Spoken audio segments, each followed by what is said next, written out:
Hi, everyone. This talk is about Node.js. You probably have heard about this, maybe.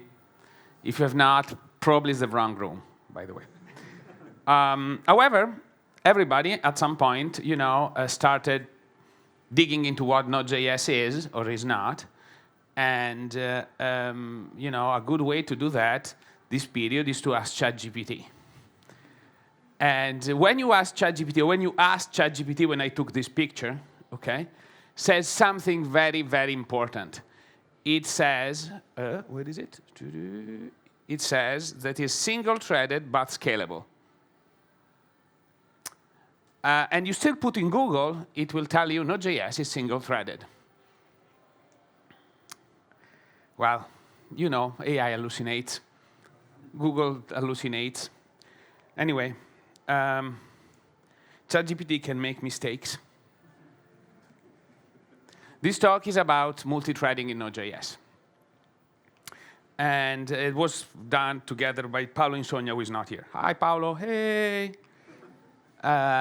We prepared this material together. Couple of things about me. I am part of the Node.js Technical Steering Committee. I also sit on the OpenJS Board of Directors, which means that we review budget and do a lot of boring things. So I don't know, it's volunteering and duty. I'm not paid at all for that. I have created a few modules and libraries, including Fastify and Pino, whatever. I recently started a new company called Platformatic. Platformatic.dev is our website. Please check it out. I will talk a little bit more about that later on. But you're all using my software anyway. So, at some point, somebody will going to start on the audience and collect, donations. I don't know. This is my download stats. It's a little bit incredible. Anyway, Node.js is no longer single-threaded, okay? Despite what ChatGPT or Claude, whatever, will say. And it has not been for a while. This is not new. Today, we are in 2025, okay? Anybody know when Node.js became multi-threaded? Yes, 2018. Okay, and it was presented for the first time at NodeConf.eu by Anna Ensing, who worked on this concept and a lot of those things. Okay, so from 2018, Node.js has been multi-threaded. How many framework libraries use multi-threading in Node these days? Not many, still. Okay, so let's talk a little bit about this. The module that you use for creating threads in Node is called worker threads, worker_threads. Each thread has its own independent event loop. Okay, so you can offload intensive CPU tasks and I/O activities out from the main thread. So you can say, okay, I'm starting up a thread. Please do this thing. This is busy. This is going to be problematic. So take it. Cool. How does this work? How do threads communicate? Well, the thing that they use is that you can use for this is called message port. And a message port, though, is just a port, okay? But in order to communicate between two threads, you need a channel. So you have a message channel, which is composed by two ports. You only use the ports, okay? But with a channel, you create two ports, is a pair. Okay, and then you take one of them and send them down to the other thread. So then the two threads can communicate. Look, pigeons were good. But in order to get a response, you need to also get a message back, right? So you need to send a message and then get the response. You just not need to, you have multiple things. So what you do is, how this communicates is with the message ports, okay? You create a new worker, and with the worker, you you send a message, and that message will happen on the message event on the thread. Then you call post message again, and that post message goes back to the main thread. Okay, ping pong. We can send a message and send a response. Is this hard? Can we use this for building an HTTP server and offloading tasks? No. What is missing? We'll see in a bit. Another API you got is the broadcast channel API. It allows you to spam all the workers. So if you want all the workers to have a message, you can say, okay, use a broadcast channel, let's spam all the workers. Useful? I have never used this in my life. There is also a new API called postMessage2Thread, which allows any thread to send a message to any other thread. Useful, very useful, but again, only used once in my life. It's also relatively new. But to be honest, all of this is very low level. You need to build a lot on top to make this useful. As all of Node, it doesn't come with the batteries. So, I don't know, it's like one of those TVs of some time ago that didn't come batteries for the remote, to some extent, okay? How does it work? Well, the problem to implement communication between threads is to build something like a request-response pattern. Why? Because you see, event emitter is not suitable for that on its own. Why? Well, because when you send an event, you can say, oh, I only want the response for this specific request that I sent. Otherwise, you will be spammed. Unless you're using AWS Lambda, when you are running multiple in a Node.js server, you receive multiple requests. So if you want to offload some of them to a thread, you need to essentially be able to track which response from the thread is tied to which request, to each HTTP request. Okay, so you have, so you need to build it on top of event emitter, okay? And of course, we want to use promises and async await. So we need to combine those two. So how do you combine those two? Well, use a very simple technique. Of course, you create an identifier, a unique identifier, and you say, okay, if this is the ID of my request, if my request has that ID coming back, I can I call my function.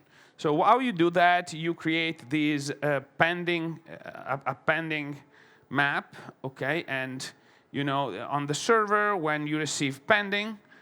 Okay, you call pending message ID, and then you call that function. And then on the route handler, you essentially use the request ID or UID, whatever, to set that result, that ID. And then when you do the post message, you just pass that ID along. So you just move this around, and you have created this sort of request-response pattern on top of event emitter. Is this inefficient? Is the only thing we got. Well, is all this easy? Is this easy? More or less.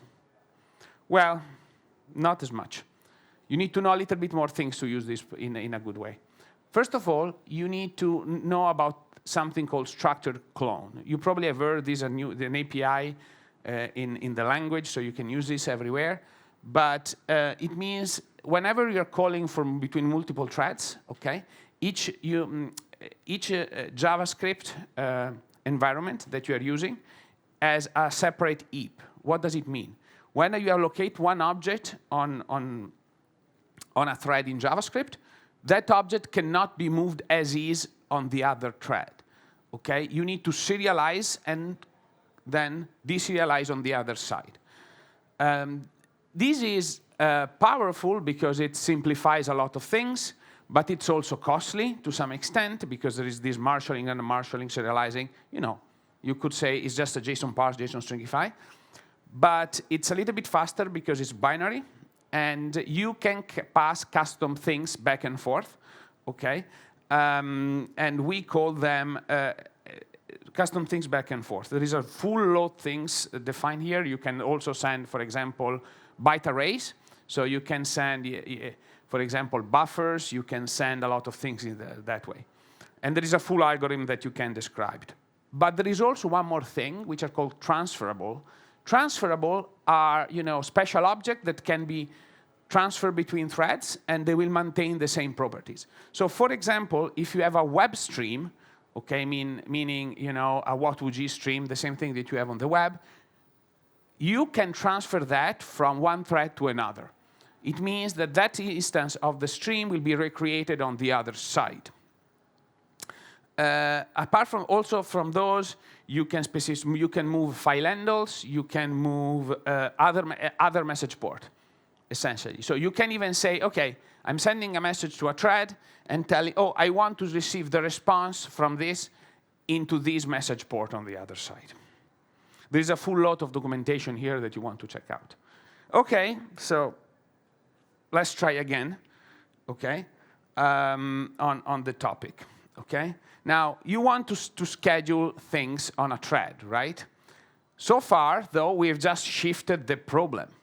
Like, we are sending message to the thread to process, but if we are engulfing the thread of all these CPU-heavy activities, you know, it's not going to be to go anywhere, right? Because then we have just shifted the problem from one place to another. What you want really is a concept of a thread pool and a queue. So you want to process only a certain amount of jobs, of CPU-heavy jobs at any given time. Piscina gives you that. Piscina means pool in Italian. You can also use another library called TinyPool, which is a fork of Piscina, with less features and less dependencies. So you know, depending on your poison, you can decide. Okay, it's used. TinyPool is used inside Vitest for running tests, something like that. So you probably have used that anyway. And these libraries handle all the core logic of scheduling threads and managing them and so on and so forth on the queue. How do you use Piscina? Well, it's actually very simple. You just need to pass the URL of a file, okay? And which is the loading thing, the thread to be loaded. And then you just call run and it will run the things. Now, it's very important here to say something that is where people, you know, get frustrated a lot with this. A lot of you bundle your server-side code. How many of you are bundling your server-side code? Yeah, true, only true. I don't care, I don't think so. Considering the amount of issues that I get, a lot of people are bundling your server-side code. If you bundle your server-side code, you need to make sure that this thing here is specified as a new entry point in your app. Like, it's very important. So basically, that thing will get its own bundle.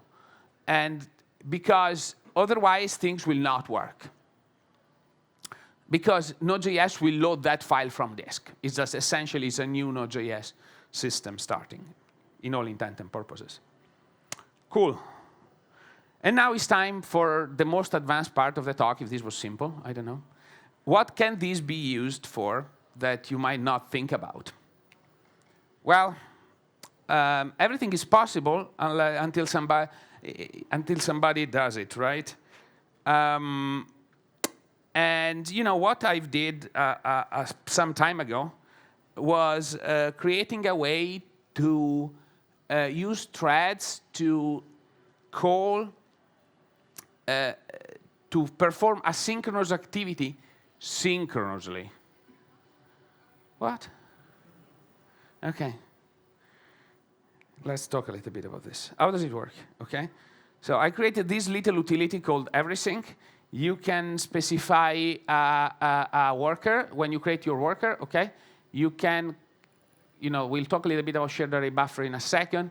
But basically, you create the API calling a make sync function. This is synchronous, and you can invoke the code synchronously thereafter. That thing can do anything asynchronous, okay? Reading file, talking to the network, and so on, and the main thread will block.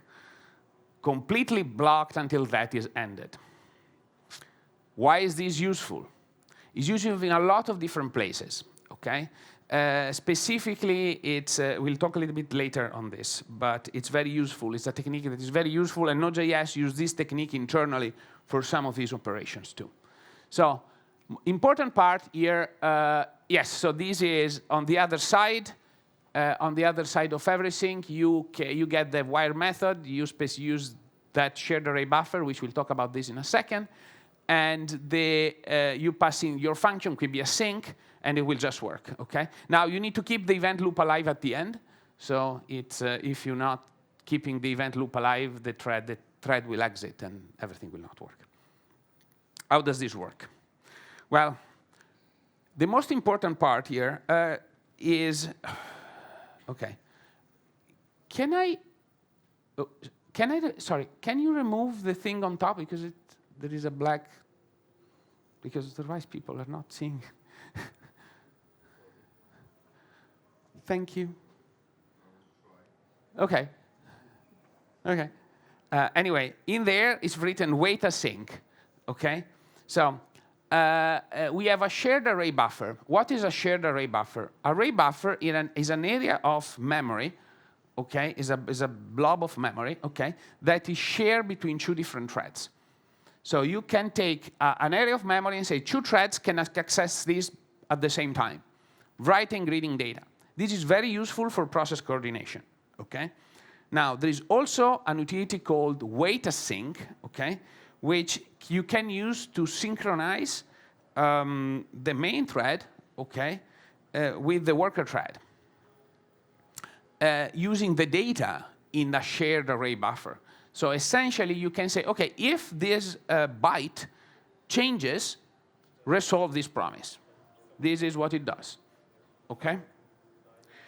And shared array buffer are growable, since the Node 22, I think, are growable. So you can grow a shared array buffer as much as you want, okay?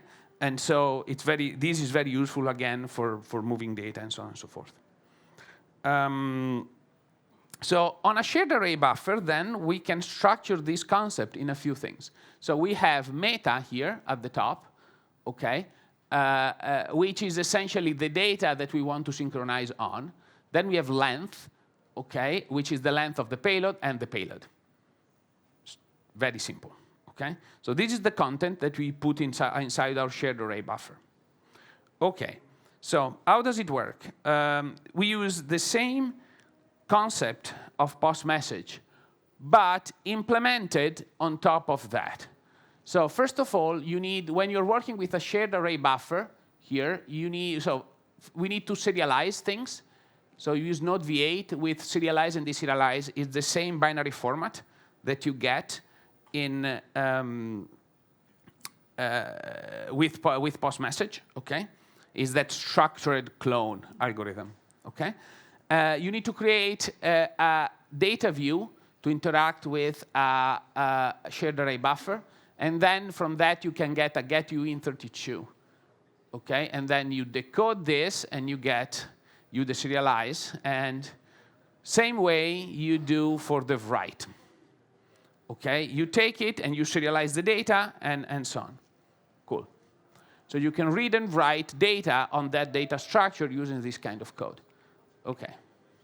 Now, how can you call a method on the worker thread? Okay. So you need a few offsets here at the top. Okay. Important part is you want a shared array buffer, and you need to create an int32 array because that's the only way in which atomics will work. And then you call, in order to communicate, you need to store some data using atomics, okay? And then you wait the response. So with store and notify, you notify the other side, okay? With wait, you wait for the reception of that data. Then when that data is received, okay, you communicate it back. So first of all, send a request and notify the other thread, then wait for the response of that thread. Okay, how do you receive it? On the other side, you use wait async because you really want to do the synchronous promise, you see. With wait, it's synchronous blocking. Wait async is promise-based. And with wait async, once you get the data, okay, you receive the incoming request, okay? Then with the incoming request, you read that buffer, and then you invoke the method, and then you send it back to the main thread to process. So asynchronously wait for an incoming request, then read all the arguments, call the method, respond, and notify the caller. Okay, this was hard. How many of you are still with me? Okay, I've lost a few. I'm sorry. Okay, that was hard. Okay, I know. But there are all links, so you can go and read the source code of everything if you want to. Okay? Why is this useful? Why is this technique useful? Let's talk about that technique. Okay? So the first problem, okay, is the exit problem, what I call the exit problem. Imagine that when Node.js when you call process.exit in a Node.js app, okay, that thing exits synchronously. If there are in-flight HTTP requests or anything, nope, nothing happens. Okay? If there is data being buffered, everything is lost. Okay? How do you prevent that to lose that data? Well, you can block the main thread, offload all the processing of that, of that data, and once you have done that, exit the main thread. Now, this is super powerful, okay? Because it's we use this technique inside Pinot, okay, to implement remote transports. So imagine that you want to send all your logs to Elasticsearch, okay? If you want to send all your logs to Elasticsearch, your logs could be buffered in memory for whatever reason, because you're waiting for things to happen. With this technique, we can ensure that those logs are never lost, essentially. Now, if you're using Winston, for example, how many of you are still using Winston? Okay, you're probably losing some logs in those cases. Okay, it's especially with transports and things like that. It's also being used by the loader hooks mechanism to make sure that things are working. So when you use ESM loaders in Node, this is using this same technique underneath to lock and unlock the thread, and so on. So this is actually very important to knowing how things work to some extent. And by the way, this technique is super dangerous because you can create deadlocks in a blink of an eye. So debugging these things is hell, so to be clear. This multi-threading architecture, by the way, is the foundation of what enabled require ESM and strip types. So to be clear, when this fits, it's being used in Node.js. And by the way, Node.js supports TypeScript. So hello, use Node 24. And ESM. So, OK. Now, next question is, are we finally done? Did I cover enough in this talk? I have more things. OK. Let me talk to you about something very simple that we've built to leverage multi-threading in a new way. So this is called VAT, the Node.js application server. VAT allows you to run multiple Node.js apps inside the same Node.js process on different threads. It's very simple to use. You have no changes at all in your app. Just works. Okay, you can take any Node app and run it on multiple threads. No changes. How does it work? It allows you to run all these apps, but it's built on top of the core concept of HTTP and an internal mesh networking based on all the techniques that we discussed about internal RPC between threads. And which means that the communication between the various apps, it's very fast, typically an order of magnitude faster than you doing an HTTP call. How do you use it? Well, you just configure, create a few JSON files, okay, and literally tell it which is your entry point. And that's more or less it. And then you just need to expose the app, and it will just set it up. The way it works is you can get your client, okay? You get your front end, which can be a Next.js application, okay? And that is, and then issue a call using fetch and with this address like alpha and beta.plt.local, and it will just move inside the mesh network. It's very powerful because you can use this technique for a bunch of things. Imagine that you have a fast endpoint, okay, and a slow endpoint. The slow endpoint, okay, call another fetch API. Now, it's time for the demo gods.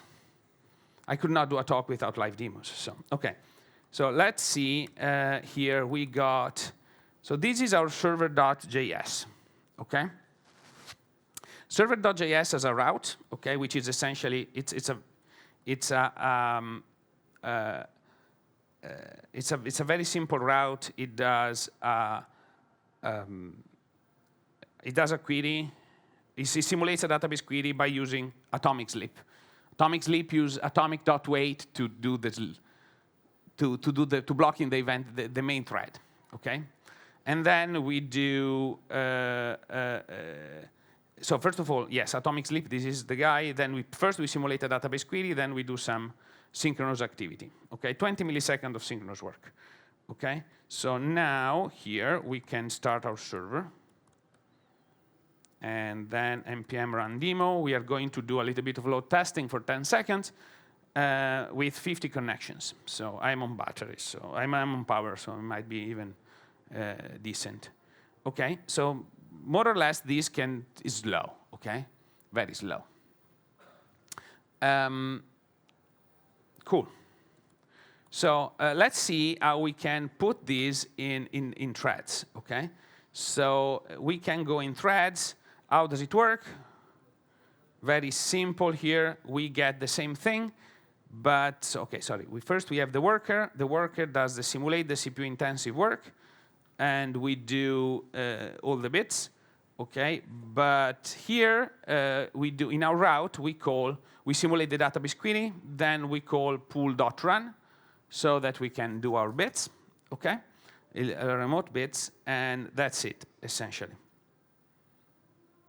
So now let's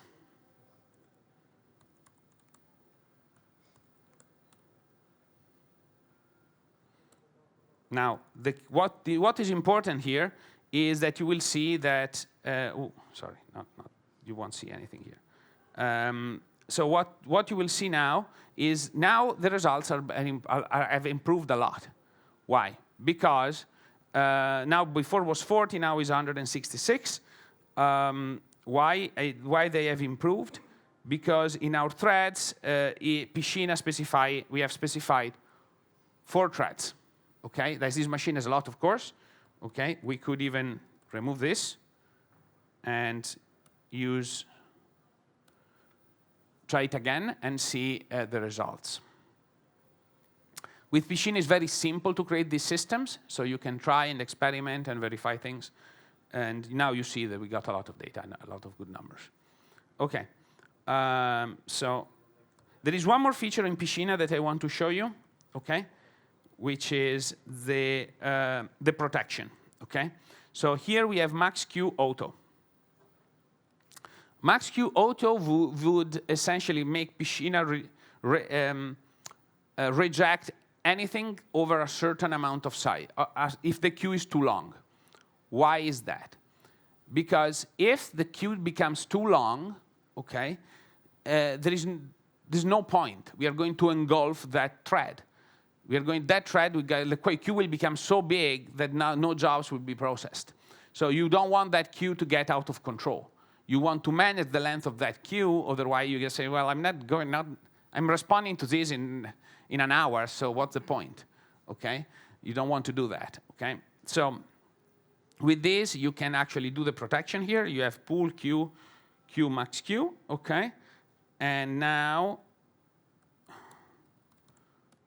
we can run it again and see the results, which will be massively better, to be honest, because that's what we just would expect with these kind of systems. And now we have essentially doubled the results. At what expense? Well, if the queue is full, we just respond with a stock message, okay? Very important, so you cheat. When you are overloaded, you open your secret breaker, okay, and you cheat, essentially. Okay, so how all of this can be done in VAT, okay, which is, I think, interesting. Here we got a few things. So we got a composer and a service, okay? A service is the same route we had before, okay? Same original one, no changes, okay? And here, yeah, exactly same one with no changes. Cool. So what you could do, oh, I don't remember, okay. Okay, so what you can change is this worker's environment variable. And with this worker environment variable that is specified here, we can essentially control how many copies of that application is being spinned. So, and I also have a next app, and I want to show you the difference. And so we are doing the tests. We're doing the load tests again, okay?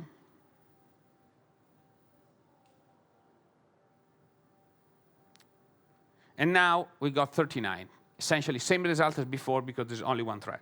Okay, let's change this into 4.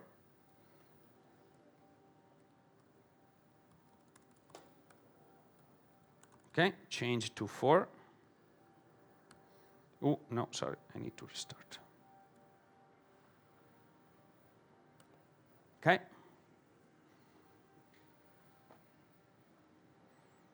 And here we go. 10, okay. And now you see we got similar results to before because we have just pinned out so many more threads with no changes, no pool, no nothing. Now, there is one thing that is actually very useful, okay? Let me show you the difference. Let me restart this with 1, okay? Now, let me show you the difference with using a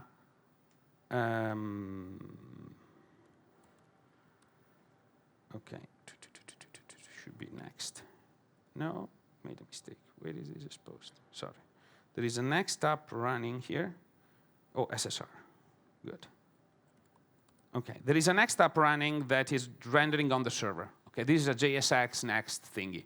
Okay, now, and this is one copy. Now we can run we can run a load test against that and see the difference. There is one problem with Next and SSR. You cannot, because of how it's set up and how React work, do React server-side rendering easily over Piscina. Dang. Okay? So, is it useless? No. You can use something like that to be able to do that. This is one thread, okay? With one thread, it does 1,400 requests per second. This is a very much a toy project, okay? And then we bump these to 4 threads. And you can see that there are 4 instances of Next being started.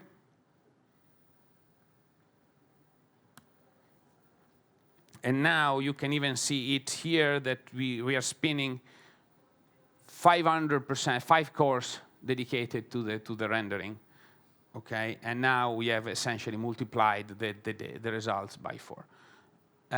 So anyway, this is, I wanted to show you this. I think this is worthwhile to check out, okay? I have a few more things, then time for questions.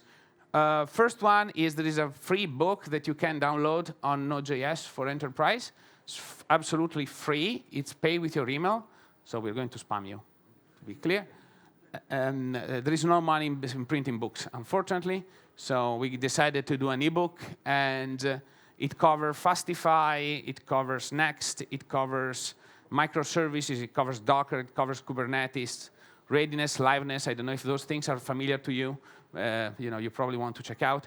Also, tracing, telemetry, metrics, all the things that you need.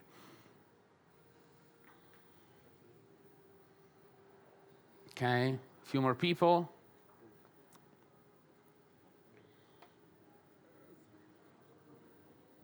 Did it work? Okay, you all got it? No, one more person. Okay, time for questions. Have you got any questions? Otherwise, I can keep you showing cool demos if you want. I have probably a terabyte of them on the disk. So, does anybody has any questions? What is a better alternative for Winston? Okay, what is a better alternative for Winston? Yes, good answer, good question. Okay, Pino.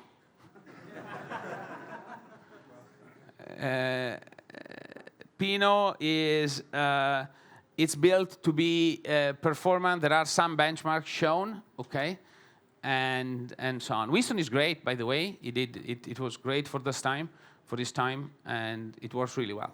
So, but Winston allow for this kind of use case to be all handled correctly, and so on and so forth. And by the way, we are currently working to bring these kind of logging utilities or some kind of logging utilities with all the properties of Pinot straight into Node Core. So as slowly, it's happening at Node Core speed. So eventually it will be, oh, it's there. But we'll bring up more bit by bit in the public. So this is a new API here, a new API there, and then we are going to add it slowly. So there is that, okay? Then, any more questions? What's your opinion on Deno? What's my opinion on Deno? Okay. The Deno team is fantastic. I love working with them. We collaborate a lot on spec work. They have pioneered a lot of the using web spec on JavaScript servers. It's pretty good. Having said that, in order to implement a lot of their runtime compatibility, they lifted literally a good chunk of Node Core into their system. So at this point, if you are using the just for running basic Node apps, you are essentially running a lot of Node on top of it. So I am not exactly convinced on their original import via HTTP system, okay? But their JSR implementation is pretty solid. So hopefully that gives you an answer with all the topics. It has related to Deno. We implemented the same kind of permission systems that they have in Node.js.